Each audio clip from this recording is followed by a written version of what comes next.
Sri Chandrasekharendra Saraswati Vishwa Mahavidyalaya, deemed to be University, Kanchipuram, Tamil Nadu. Admission open. Apply online at www.kanchiuniv.ac.in.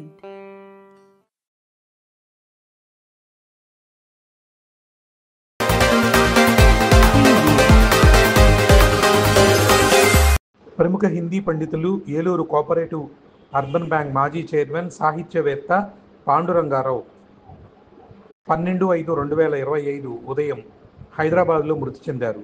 ఈయన మృతికి doctor B విశ్వనాథాచార్యులు, విశ్రాంత ఉపాధ్యాయులు, హిందీ ప్రచార మండలి కార్యదర్శి వివి సుబ్రహ్మణ్యం, దక్షిణ భారత హిందీ మండల డాక్టర్ ఎన్ రాజారావు తదితరులు సంతాపం తెలిపారు. పాండురంగారావు గారు లేని లోటు తీర్చలేనిదని అన్నారు. 1937 సంవత్సరంలో కాకినాడలో జన్మించారు. ఏలూరులో 60 సంవత్సరాలు ఉండి హిందీలో ఎంఏ పూర్తి చేసి అనేక వందలాది మంది విద్యార్థులకు హిందీ భాష నేర్పించారు. గతంలో పాండురంగారావు గారికి జరిగిన అభినందన సభలో ఆయన ఉపన్యాసం విందాం. మాస్టరు శ్రీ మోటూరి సత్యనారాయణ గారి శతాబ్ది ఉత్సవాల సందర్భంగా దక్షిణ భారత హిందీ ప్రచార సభ ఆంధ్ర హైదరాబాద్లో బోయపాటి నాగేశ్వరరావు గారి అధ్యక్షతన మండవ వెంకటేశ్వరరావు గారు ఆనాటి విద్యాశాఖ మంత్రి మీకు సన్మానం చేశారు. అలాగే ఆంధ్రప్రదేశ్ హిందీ అకాడమీ అధ్యక్షులు సుందర్ రెడ్డి గారు మన ఏలూరు సర్ సిఆర్ రెడ్డి కాలేజీలో జరిగిన ఒక సెమినార్లో మీకు హిందీ ప్రచారకులుగా ఘనమైన సన్మానాన్ని చేశారు. అలాగే హిందీ ప్రచార సభలో కూడా ఏలూరు ప్రచార మండలి తరపున అనేక హిందీ ప్రచార సంస్థలు మిమ్మల్ని ఎంతో గౌరవించి ఎన్నో సన్మానాలు చేశాయి. మీరు అందుకున్న సన్మానాల్లో మీకు బాగా ప్రేరణ కలిగించిన సన్మానం గురించి చెప్తారని ఆశిస్తున్నాను. నేను సన్మానాల గురించి నేను ఎప్పుడూ హిందీ ప్రచారం చేయలేదు. ఇతరులకి సాహిత్యవేత్తలకి సన్మానం చేయాలని అభిలాష తప్ప నేను సన్మానం పొందాలి అనేటువంటి నాకు అటువంటి పెద్దగా పెద్ద ఆసక్తి ఉండేదేం కాదు. పెద్దవాళ్ళని తీసుకురావాలి, గౌరవించాలి, అదే నా యొక్క ఎప్పుడు కూడా భగవతి ఇచ్చావతి. అయితే ముఖ్యంగా నా మిస్సెస్ ఈ దక్షిణ భారత హిందీ ప్రచార కేంద్ర సభ వారు సన్మానం చేసినప్పుడు భరద్వాజ అనేటువంటి ప్రముఖ కవి కూడా సన్మానం జరిగింది. తదుపరి ఆయన జ్ఞానపీఠ అవార్డు కూడా వచ్చింది. అది గొప్ప, నాకు అది గర్వంగా అనిపిస్తుంది. అదేవిధంగా నాకు సన్మానం జరిగినప్పుడు అదే వేదిక మీద గొప్ప కవి పద్మాకర్రావు గారి తండ్రి పద్దుపతి చలపతిరావు కూడా అదే వేదిక మీద సన్మానం జరిగింది. అంచేత ఆ కారణంగా ఆ సన్మానం నాకు ఎంతో ఆనందాన్ని ఇచ్చింది. మంచిదండి మాస్టారు. అలాగే మీ శ్రీమతి గారైనటువంటి ఝాన్సీ మేడం గారు కూడా మీకు వైవాహిక జీవితంలో అనే కాకుండా ఈ హిందీ ప్రచార రంగంలో ఆవిడ కూడా ఎంఏ పూర్తి చేసి ఆదర్శ హిందీ విద్యాలయం తను నిర్వహిస్తూ హిందీకి ఎంతో సేవ చేశారు. ఆవిడ గురించి మీ మనసులోని కొన్ని మాటలు చెప్పాల్సిందిగా కోరుతున్నాను. వివాహానికి ముందే దానికి హిందీ వచ్చు. వాళ్ళ తాతయ్య గారు గోవిందరాజులు గారు ఆయన గొప్ప విద్యాభిమాని. ఆయన ఒక పంచాంగాన్ని కూడా ఎడిటర్గా ఉండేవారు, కొత్త పంచాంగాన్ని. అంచేత ఆమెకి ఒక కళ్యాణ్ అనేటువంటి హిందీ పత్రిక చదువుతుండేది. ఆ కారణంగా హిందీ వచ్చిన కారణంగా తదుపరి పరీక్షలు కూడా హిందీ పరీక్షలు కూడా కట్టించడం, తను రాసినటువంటి చూడకుండా రాసినటువంటి ఆ నోట్స్ ఇతర పిల్లలకి నోట్స్గా పనికొచ్చాయి. అంత తప్పులు ఏమాత్రం తప్పులు లేకుండా రాసేది. తను కూడా ప్రవీణ పాస్ అయిన తర్వాత వెనుకోట వెంకటేశ్వరరావు నడిపేటువంటి దాంట్లో పండిట్ ట్రైనింగ్ కూడా పాస్ అయింది. మా కజిన్ లలిత గారు ప్రేరణ, అందుచేత ఆమెతో కలిసి చదవడం జరిగింది. లలిత గారికి ఏమో మూతే అంతరిక్షమి గారు కస్తూర్బా గర్ల్స్ హై స్కూల్లో హెచ్ఎంగా ఉండగా ఆవిడకి హిందీ పండి పోస్ట్ ఇప్పించాను. కానీ ఝాన్సీ గారిని మా 3 పిల్లలు వాళ్ళు పెంచడం, ఇంట్లో నాకు సహకరించడం సరిపోతుంది, వద్దు ఉద్యోగం ఆమెకు అని చెప్పి మా అమ్మగారు చెప్పిన మీదట ఇంట్లోనే నడిపే స్కూల్లోనే నాకు పూర్తిగా సహకరించేది. అలాగే బ్యాంక్ విషయాల్లో కూడా నాకు సహకరించేది. అంచేత బయటికి వెళ్ళి ఉద్యోగం చేయవలసినటువంటి అవసరం కనిపించలేదు. చాలా సంతోషం మాస్టర్. మీరిద్దరు కూడా ఇప్పటికీ అంటే వానప్రస్థాశ్రమంలో కూడా మీరు హిందీ పట్ల నిష్ఠతో పిల్లలందరికీ ఎప్పటికీ చక్కగా హిందీ చెప్తున్నారు. ముఖ్యంగా నేను ఒక ప్రాథమిక మొదలు ప్రవీణ వరకు విద్యార్థులకి సంక్షేపంగా నోట్స్లు రాయడం అలవాటు చేసుకున్నాను. మా గురువుగారు రాసే నోట్స్లు పెద్దగా ఉన్నాయి. ఆ అనుభవం కానీ అది ఆ నోట్స్లు కేవలం కూడా రాతపత్రే తప్ప వాళ్ళకి ఎప్పుడు టైప్ చేసి పిల్లలకి ఇవ్వడం జరగలేదు. ఈ మధ్య నేను ల్యాప్టాప్ నేర్చుకున్న తర్వాత ఇవ్వడం జరిగింది. అయితే ఆశ్చర్యకరమైన విషయం ఏంటంటే నేను ఎంఏ వారికి కానీ పిహెచ్డి చేస్తున్న వాళ్ళకి కానీ నేను బోధించే శక్తి ఉందని ఎప్పుడు అనుకోలేదు. నాకు పద్యం మీద అధికారం లేదు, గద్యం మీద అధికారం ఉంది. కానీ బిఎస్ఎన్ఎల్లో హిందీ ఆఫీసర్గా పనిచేస్తున్న మిత్రులు విశ్వనాథాచారి గారు వారు ఎంఏకి వెళ్ళినప్పుడు తర్వాత పిహెచ్డికి వెళ్ళినప్పుడు కూడా కొంత సహకరించే అవకాశం నాకు కలిగింది. అట్లాగే రాజారావన్ సిఆర్డి కాలేజ్ లెక్చరర్గా ఉన్నాడు. అతను ఎంఫిల్కి వెళ్ళినప్పుడు నేను బొంబేలో ఉన్నాను, అతను రాసి పెట్టాను. తదుపరి అతను ఎంఏకి వెళ్ళినప్పుడు పిహెచ్డికి వెళ్ళినప్పుడు కూడా నేను సహకరించగలిగాను. అది దృష్టిలో పెట్టుకుని వారు ఇద్దరు పిహెచ్డి డిగ్రీలు పొందిన తర్వాత సంతోషంతో ఏలూరులో వైఎంహెచ్ హాల్లో మా దంపతులకి వారు సన్మానం ఏర్పాటు చేశారు. దానికి ఎవరు అధ్యక్షులుగా ఉంటారు, ఏం చేయాలని చాలా కంగారు పడితే అక్కర్లేదు, మా శిష్యులు ఎవరైతే నాతో హిందీ నేర్చుకున్నారో ఇప్పుడు ఉన్నత స్థితిలో ఉన్నారో వారెవరో వచ్చి ఆ రోజున అధ్యక్ష వహిస్తారు, మీరు దాని గురించి కంగారు పడకండి అని చెప్పారు. ఆ ప్రకారమే మడిపల్లి మోహన్ గుప్త గారు వాళ్ళ అబ్బాయి కిషోరు మేస్టారు నేను మా నాన్న పంపిస్తాను, లేకపోతే నేనైనా వస్తాను, కంగారు పడకండి, మేము ఫారెన్ వెళ్ళవలసి ఉందని చెప్పి ఆ రోజున వాళ్ళ నాన్నగారిని పంపించడం, వాళ్ళ నాన్నగారు మోహన్ గుప్త గారే వైఎంహెచ్ఆర్లో నాకు ఝాన్సీకి జరిగిన సన్మానం సభకు అధ్యక్ష వహించడం జరిగింది.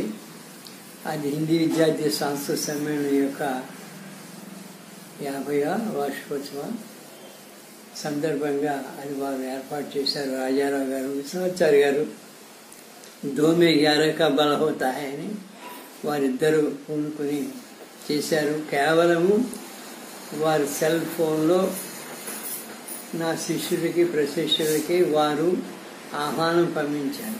ఆహ్వాన పత్రిక కూడా వారే ముద్రించారు. అయినా సరే యాలాపురిలో ఉన్నటువంటి నా శిష్యులు ప్రశిష్యులు మిత్రులు 30-40 సంవత్సరాల క్రితం అదే చదువుకున్న వారు ఇతర ఊళ్ళలో ఉన్నవాళ్ళు అందరూ కూడా ఆ సమావేశానికి వచ్చి జయప్రదం చేశారు.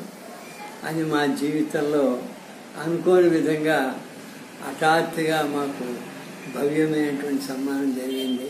అది నాకు చాలా పూర్తి సంతృప్తిని ఇచ్చింది. నాకు నా జీవితంలో నేను ఇప్పుడు కూడా సన్మానాలు పొందాలనుకోలేదు, కానీ జీవిత సంధ్యలో అనుకోకుండా ఆ పిహెచ్డి అసలు చెప్పడమే నాకు పిహెచ్డి వాడు రాయడం అంటేనే నాకు ఆశ్చర్యం కలిగింది. కారణం ఏంటంటే ఆయన ఆంధ్ర యూనివర్సిటీ ప్రొఫెసర్ కన్నా రాజశేఖరరావు గారు నన్ను ఎలాగైనా పిహెచ్డి చేయించాలని ఆసక్తి చూపించి అప్లికేషన్ పంపించారు. కానీ నేను కొన్ని విపత్కర పరిస్థితుల్లో ఉన్నాను. నేను ఆ పరిస్థితుల్లో వెళ్ళి అక్కడ నేను ఎంఏ పిహెచ్డి చేసి తర్వాత ఉద్యోగం లేకుండా రోడ్ల మీద తిరుగుతా వద్దు నువ్వు పిహెచ్డికి వెళ్ళొద్దని నండూరు రామకృష్ణరావు గారు హిందీ శాస్త్రంతో సంబంధం ఉన్న వ్యక్తి ఆయన హిందీ డ్రామాలు కూడా వేసి ప్రేమచంద్ చేత ఆయన సత్కారం కూడా బహుమతి కూడా పొందారు. ఆయన మన ఏలూరు హిందీ ప్రేమలు కూడా కొన్నాళ్ళు సెక్రటరీగాను అధ్యక్షుడిగా కూడా ఉన్నారు. ఆయన తర్వాత కేబిటి స్కూల్ కరస్పాండెంట్గా ఉండేవారు. ఆయన నా మిత్రులు, శ్రేయోభిలాషుడు, పెద్దవారు, వయోవృద్ధులు, బుజుర్గు. ఆయన సలహా మేరకు నేను రాజశేఖర్ ఇలా ఇన్వైట్ చేసినా నేను విశాఖపట్నంలో పిహెచ్డీ చేయడానికి వెళ్ళలేకపోయాను. అలాగే ఇప్పుడు మీకు ముగ్గురు అబ్బాయిలు అంచేత మీ అబ్బాయిలు వాళ్ళ కుటుంబాలు మీ మనవాళ్ళు మనవరాలు గురించి ఒకసారి చెప్పండి. मुझे अपने बच्चों, अपने बेटों पर, अपने बहुओं पर मुझे नाज है, फक्र है, अभिमान है. I am proud of my children and grandchildren and daughter-in-laws. మా పెద్ద అబ్బాయి పెద్ద కోళ్ళు చార్టెడ్ అకౌంటెంట్స్, దయామయులు, దానగుణం ఉన్నవాళ్ళు, హెల్పింగ్ నేచర్ ఉన్నవాళ్ళు. మా రెండో అబ్బాయి ఆశ్చర్యం ఏంటంటే నా జ్యోతిష్యుడు ఒక అబ్బాయి ఫారెన్ వెళ్తాడని రాశాడు. మా రెండో అబ్బాయి వెళ్తారనుకున్నా, కానీ మా ముగ్గురు అబ్బాయిలు కూడా వెళ్ళడం జరిగింది. మా రెండో అబ్బాయి ఇరానీలో సైంటిస్ట్గా పనిచేస్తున్నప్పుడు నువ్వు జర్మనీ వెళ్తావా పిహెచ్డీ చేయడానికి, లండన్ వెళ్తావా అని అడిగారు.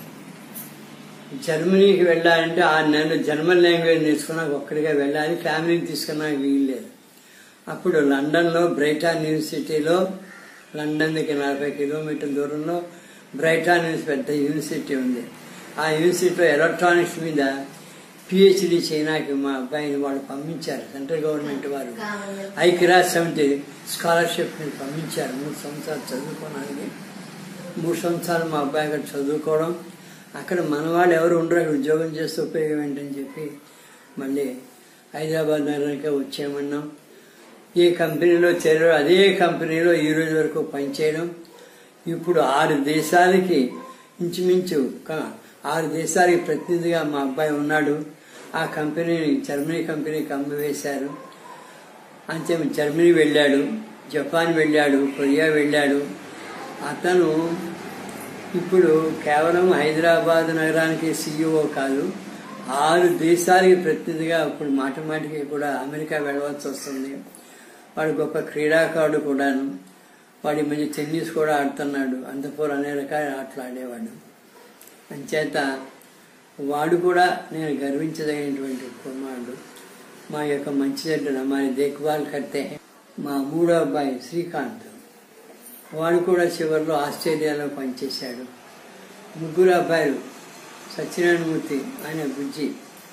మా పెద్ద అబ్బాయి నా దగ్గర హిందీ నేర్చుకున్నాడు. మా 2వ అబ్బాయి శరత్బాబు చిన్న, నా దగ్గర హిందీ నేర్చుకున్నాడు. మా 3వ అబ్బాయి చంటి శ్రీకాంత్, వాడు నా దగ్గరే హిందీ నేర్చుకున్నాడు. వాడి గురించి చెప్పాడో చిన్న మాట చెప్పాను. హిందీ గురించి మీరు ఇంటర్వ్యూ చేస్తున్నారు కాబట్టి ఒక రోజున నేను ఇంటికి వచ్చేటప్పటికి వాడు ఏడుస్తున్నాడు. ఏంటి గొడవ పడుతున్నారు తల్లి వాడు, ఏమిటని అడిగా. ప్రేమకి తాకత్ అనే స్టోరీ అమ్మని నేను సంక్షేపంగా రాయమంటే పెద్దదిగా రాసిచ్చింది, అన్ని పుస్తకాల వాక్యాలే కాపీ చేసింది అని అన్నాడు. అయితే ఎంతలో రాయాలంటే నాకు 15 సెంటెన్స్ నాకు సంక్షేపంగా రాసివ్వండి అని అడిగాడు. అప్పుడు వెంటనే వాడి పద్ధతిలో నేను నా భాషలో సరళ భాషలో వారికి రాసివ్వడం జరిగింది. అంచేత ఆ ప్రేమకి తాకత్ కథనే మర్చిపోలేదు. ఆడు ఎందుకు మారం చేశాడో, ఎందుకు పేజీ పెట్టాడు. మా ఆవిడ ఏంటంటే ఆ టెక్స్ట్ బుక్లో ఉన్న కొన్ని వాక్యాలు రాసిస్తే ఆ రచయిత వాడినటువంటి ప్రయోగాలు, ఆ ఎక్స్ప్రెషన్స్ పిల్లలకి తెలుస్తాయని యాజ్ ఇట్ ఈజ్గా జోంకాచోం పూబాహు ఆ టెక్స్ట్లో ఉన్నవి కొన్ని పిల్లలకి మనం రాసిస్తే ఆ ప్రచార సభ ఉద్దేశం నెరవేరుతుందని దాని ఉద్దేశం.